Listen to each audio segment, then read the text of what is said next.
আমার এই পাখিগুলা ভিটামিন ডির অভাবে একটু কেমন যেন রোগারাগ হয়ে গেছিলো।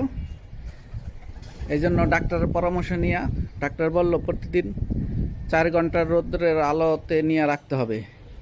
তাই এই সূর্যের তাপে রাইখা আলহামদুলিল্লাহ আজকে অনেকটা সুস্থ মনে হইতেছে। দেখেন আমি যে বাড়ি থাকি ওই বাড়ির ছাদে আমাদের ম্যানেজার উনি ওই যে কবুতর পালে, মাশাল্লাহ দেখেন কত সুন্দর জোড়া জোড়া। এই যে ডিম পারছে একটা, দেখেন ডিম পারছে, প্রতিটাই ডিম নিয়ে বসে আছে বাচ্চা দেওয়ার জন্য। ওই দেখেন মাশাল্লাহ খুব সুন্দর। এই ছাদে দেখেন এই যে ড্রাগন ফলের একটা একটা ড্রামের মধ্যে দেখেন, ছোট্ট একটা ড্রামের মধ্যে চাষ করছে। এই বছর ওনার মুখের কথা যে 50-60টা ড্রাগন ফল হয়েছে, তাও মাশাল্লাহ বড় বড় বড়। এখন তো ড্রাগনের সিজন শেষ।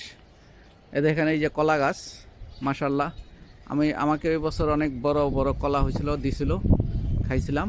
সাথে দেখেন ডালিম গাছ, মাশাল্লাহ দেখেন কত সুন্দর ডালিম ধরছে।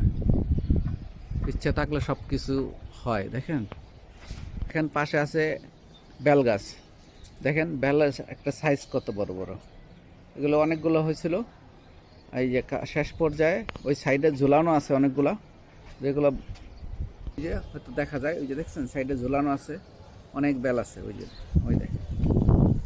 ওই দেখেন সাইডে ঝুলানো বেল, মাশাল্লাহ কত সুন্দর। আশেপাশে বাড়িতেও দেখেন সব গাছ বাড়িতেই, মানে ছাদ কৃষি সবাই এখন পছন্দ করে, সবার ছাদে আছে।